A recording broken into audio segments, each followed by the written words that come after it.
ബ്രഹ്മപുരാണം ഹിന്ദു മതഗ്രന്ഥങ്ങളുടെ ഒരു വിഭാഗമായി 18 മഹാപുരാണങ്ങളിൽ ഒന്നാണ് ബ്രഹ്മപുരാണം. ഇത് 2 ഭാഗങ്ങളായി തിരിച്ചിരിക്കുന്നു. പൂർവഭാഗം, ഉത്തരഭാഗം. ആദ്യ ഭാഗം പ്രപഞ്ചത്തിന്റെ സൃഷ്ടിയുടെ പിന്നിലെ കഥ വിവരിക്കുന്നു. രാമന്റെയും കൃഷ്ണന്റെയും ജീവിതത്തെയും പ്രവൃത്തികളെയും വിശദമാക്കുന്നു. രണ്ടാം ഭാഗത്തിൽ ടിയെക്കുറിച്ചുള്ള വിശദാംശങ്ങൾ അടങ്ങിയിരിക്കുന്നു. ഇന്നത്തെ വീഡിയോയിൽ നമ്മൾ ഗൗതമന്റെ കഥയാണ് പറയാൻ പോകുന്നത്. എല്ലാ പുരാണകഥകളും മലയാളം വീഡിയോയിൽ കാണാൻ ചാനൽ സബ്സ്ക്രൈബ് ചെയ്തു കൂടിക്കോളൂ. ഗൗതമൻ. കഥയിലേക്ക് കടക്കാം. ഗംഗാദേവി സാക്ഷാൽ മഹാദേവന്റെ തിരുജടയിൽ അകപ്പെട്ട കഥ ഞാൻ പിന്നീട് പറഞ്ഞുതരാം.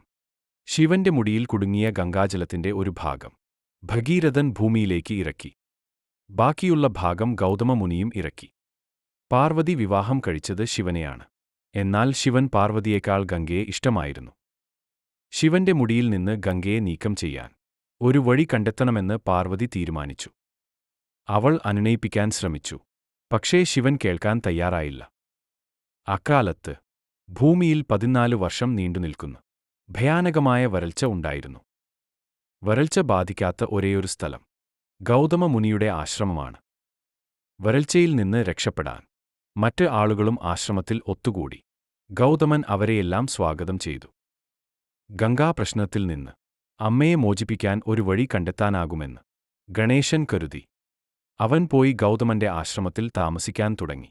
ഗൗതമന്റെ ആശ്രമത്തിലെ അന്തേവാസിയായി മാറിയ ഗണേശൻ എല്ലാവരോടും നല്ലവണ്ണം അടുത്തു പെരുമാറാൻ തുടങ്ങി. ഗണേശൻ മറ്റു മുനിമാരുടെ പരിചയം വളർത്തിയെടുക്കുകയും അവരുമായി തികച്ചും സൗഹൃദത്തിലാവുകയും ചെയ്തു. പാർവതിയുടെ കൂട്ടാളികളിൽ ഒരാൾ ജയ ആയിരുന്നു. താൻ പശുവിന്റെ രൂപം സ്വീകരിച്ച് ഗൗതമന്റെ പറമ്പിൽ ധാന്യം വളർത്തണമെന്ന് ഗണേശൻ ജയയോട് പറഞ്ഞു. എന്നിട്ട് ഗണേശൻ അവളെ രഹസ്യമായി പാടത്തേക്ക് അയച്ചു. ഒരു പശു തന്റെ ധാന്യം തിന്നുന്നത് ഗൗതമന്റെ ശ്രദ്ധയിൽപ്പെട്ടു. പുല്ലുകൊണ്ട് അടിച്ച് പശുവിനെ ഓടിക്കാൻ ശ്രമിച്ചു. അവൻ ഇത് ചെയ്തയുടനെ പശു ഒരു ശീൽക്കാരം ഉച്ചരിച്ച് നിലത്ത് വീണു. അതേസമയം അവൾ ജീവനില്ലാത്ത പോലെ അഭിനയിച്ചു. എന്താണ് സംഭവിച്ചതെന്ന് കാണാൻ ഗണേശനും മറ്റു മുനിമാരും ഓടിവന്നു. ഗൗതമ മുനി ഒരു പശുവിനെ അടിച്ചു കൊന്നതായി അവർ കണ്ടെത്തി. അതിനാൽ അത്തരമൊരു പാപം ചെയ്ത ആശ്രമത്തിൽ താമസിക്കാൻ അവർ വിസമ്മതിച്ചു. എല്ലാവരും മഹർഷിയെ ഒരു ദോഷജന്മമായി കരുതാൻ തുടങ്ങി. ഗൗതമൻ അവരെ തടയാൻ ശ്രമിച്ചു. ദയവായി എന്നെ ഉപേക്ഷിച്ചു പോകരുത്, അദ്ദേഹം പറഞ്ഞു. ഞാൻ എങ്ങനെ തപസ്സു ചെയ്യാമെന്ന് എന്നോട് പറയുക.